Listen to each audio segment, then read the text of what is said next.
Asia ఖండంలోనే అతిపెద్ద grain market Warangal market. ఈ వరంగల్ మార్కెట్లో ఈరోజు మిర్చి అమ్మడానికి 6 కాలం కష్టపడి రైతులు తీసుకొచ్చిన ఇక్కడికి తీసుకొస్తే గిట్టుబాటు ధర లేక చాలా ఇబ్బందులు పడుతున్నారు. గత కొన్ని రోజులుగా ఎదురు చూస్తున్నారు, మా మిర్చిని ఎవరు కొంటారు, ఎవరు తీసుకెళ్తారు అనే ఆశతోటి చూస్తున్నారు. అయినా గిట్టుబాటు ధర లేక చాలా ఇబ్బందులకు గురవుతున్నారు.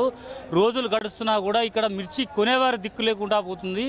ఇక్కడైనా మాకు మద్దతు ధర కల్పించాలని చెప్పేసి ఇక్కడ ఉన్నటువంటి గ్రెయిన్ మార్కెట్కి తీసుకొచ్చినటువంటి ఆ రైతులతో మనం మాట్లాడే ప్రయత్నం చేద్దాం. అన్న నమస్తే, మీరు ఎక్కడి నుండి వచ్చారన్న? అది పోషంపల్లె రేగండ మండలు. ఇక్కడ వరంగల్ మార్కెట్కి తీసుకొస్తే 8,000, 7,000, 10,000 లోపులనే మిర్చి కొంటాను. ఏరిన కూళ్ళు సుధా తట్టలేవు. మీరు గత కొన్ని రోజులుగా ఇక్కడ నుంచి అంటే ఇక్కడ చూస్తున్నారు, మా మిర్చి ఎవరు కొంటారు అని కళ్ళాలకు పెట్టి అర్తి దుకాణదారుల కోసం మీరు ఎదురు చూస్తున్నారు. వచ్చి ఏం చేస్తున్నారు వాళ్ళు? వచ్చి ఏం చేస్తాను, దళాల చేతిలో పెడతాను. వాళ్ళు ఏమున్నది, ఎవరి ఓటా వాళ్ళే తీసుకుంటాను, మమ్మల్ని అన్యాయం చేస్తాను. అసలు ఈ మద్దతు ధర ఎవరు నిర్ణయించాలి? అసలు ఈ అర్తి దుకాణదారులు అందరూ ఒక సిండికేట్ లాగా ఏర్పడిందంటారా? అందరూ సిండికేట్ అయ్యి వేరేటోళ్ళని రాణిస్తలేరు, మిర్చి రేటు పెరుగుతలేదు. ఇంతటితోనే ఉంటుంది. ఇది 10,000 నుంచి 7,000 దాకా ఉంటాను మిర్చి. మీరు ఎన్ని క్వింటాలు పట్టుకొచ్చారు ఇక్కడ మార్కెట్కు? నేను 20 క్వింటాల దాకా పట్టుకొచ్చిన. 8,000, 9,000 అంటాను. సంవత్సరం మొత్తం కష్టపడి ఇక్కడ కోసం తరలిస్తే ఇక్కడ మద్దతు ధర లేక చాలా ఇబ్బందులకు గురవుతున్నారు. ఇక్కడ రోజు మేము ఇక్కడ ఉండాలంటే మాకు ఈ దుమ్ము ధూళిలో చాలా ఇబ్బందికి గురవుతున్నాము. అన్నం లేక చాలా ఇబ్బందులు పడుతున్నాము. ఇక్కడ ఉన్నటువంటి అర్తి దుకాణాలు అందరూ కలిసి సిండికేట్గా ఏర్పడి ఇక్కడ మాకు మద్దతు ధర కల్పించకుండా మమ్మల్ని ఇబ్బంది పెడుతున్నారని చెప్పి చెప్తున్నాం. మనొక రైతుతో మనం మాట్లాడే ప్రయత్నం చేద్దాం. మాది రామకృష్ణపూర్ నడికుడే మండలం. నా పేరు గోనెరాజు. 8 క్వింటాలు మిర్చి తీసుకొచ్చిన. 8,500 అడిగితే లాస్ట్కి 10,500 పెట్టి తీసుకున్నారు. ధర లేకపోవడం, మా కూళ్ళు రాక ఇబ్బంది పడుతున్నాం. కూళ్ళు కూడా వెళ్తలేవు. ఈ ఎండలకి కూలోళ్ళు వచ్చినా కానీ 10:30 కల్లా వెళ్ళిపోతారు చేనులంచెలి.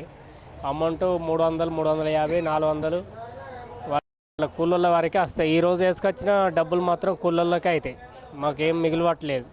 అసలు మిర్చి ధర ఎంత ఉంటే మీకు రైతులకు గిట్టుబాటు ధర కల్పిస్తున్నట్టు అవుతుంది? 22,000 నుంచి 20,000, 19,000 నుంచి నిరుడు ఉండేసరికి కొంచెం లాభం అనిపించింది. ఈ పీరియడ్ మాత్రం మొత్తం ఆసామి ఇంట్లో నుంచి పెట్టుకోవాల్సి వస్తుంది. లాస్ట్ ఉన్నది డబ్బులు. ఇప్పుడు ఇయాడి ధర మాత్రం మాకు చేసిన కూలీలకే సరిపోతుందని ఒక రైతుతో మనం మాట్లాడే ప్రయత్నం చేద్దాం. అన్న చెప్పండి, మీరు ఎక్కడి నుండి వచ్చారు? అసలు మీరు ఎన్ని క్వింటాలు ఇక్కడికి మార్కెట్ తరలించారు? మాది ములుగు జిల్లా ములుగు మండల్. నేను 100 క్వింటాలు పట్టుకొచ్చా. ఇప్పటి వరకు గిట్టుబాటు ధరలు లేవు.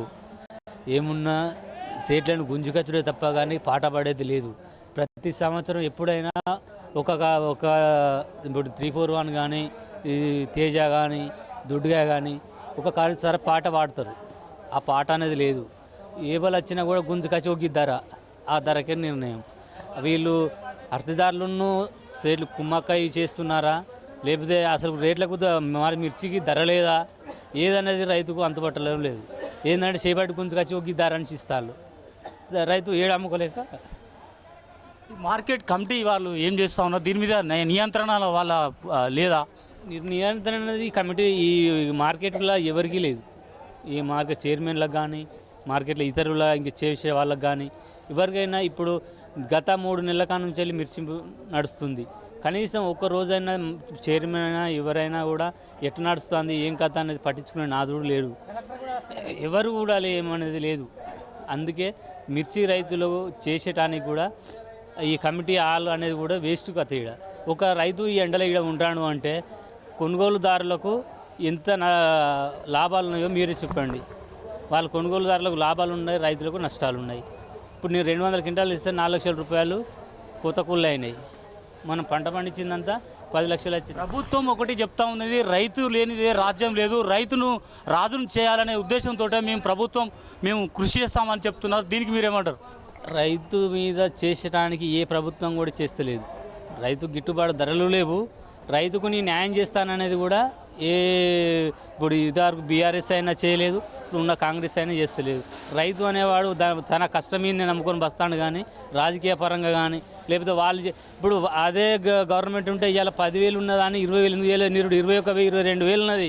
ఇవాళ 10,000కు 12,000కి ఎందుకు అమ్ముకుంటాను రైతులు? ఒక్కొక్కరు 7,000కి అమ్ముకుంటాను. 7,000 ఉంటే ఒక కింటకు ఒక 3,000 రూపాయలు కోత కూళ్ళు అవుతున్నాయి. కింటకు 3,000 రూపాయలు కోత కూళ్ళు, గేడింగ్ చేస్తే 1,000 రూపాయలు, 4,000 పోతే రైతుకి వచ్చేది 3,000. 3,000 వాళ్ళు ఏం పెట్టుబడులు పెడతారు? గిట్టుబాటు ధర అనేది లేదు ఈ రైతు కుట్రాలల్లో. రైతు అనేవాడు ఉండడు. రైతులు పండించిన పంటకు గిట్టుబాటు ధర లేక గత 3-4 రోజుల నుంచి మార్కెట్ యార్డ్లోనే ఇక్కడ ఉంటున్నారు. వాళ్లకు తినడానికి తిండి లేక చాలా ఇబ్బందికి గురవుతున్నారు. మా మిర్చి పంటను ఎవరు తీసుకువెళ్తారు అనే బాధతోటి ఉన్నారు. వాళ్ళు గిట్టుబాటు ధర లేక రైతులు చాలా ఇబ్బంది పడుతున్నారు. ప్రభుత్వం కానీ ఇటు ఒక నియంత్రణ ఏర్పాటు చేసి ధరను మద్దతు ధర కల్పించే విధంగా ప్రభుత్వం దృష్టి సారించాలి. లేదంటే మేము చేసిన కూలకే సరిపోతుంది, ఇవాళ వచ్చిన రేట్లకి ఉండడానికి కానీ మాకు చాలా ఇబ్బందిగా ఉంటుంది. ప్రభుత్వం ఇప్పటికైనా దృష్టి సారించి మాపై ఈ మిర్చి పంటపై మద్దతు ధర కల్పించే విధంగా కృషి చేయాలని చెప్తున్నారు. ఇది ఇక్కడ ఉన్నటువంటి తాజా పరిస్థితి. కెమెరా పర్సన్ సన్నీతో శ్రీనివాస్, వరంగల్ నుంచి. ఆసియా ఖండంలో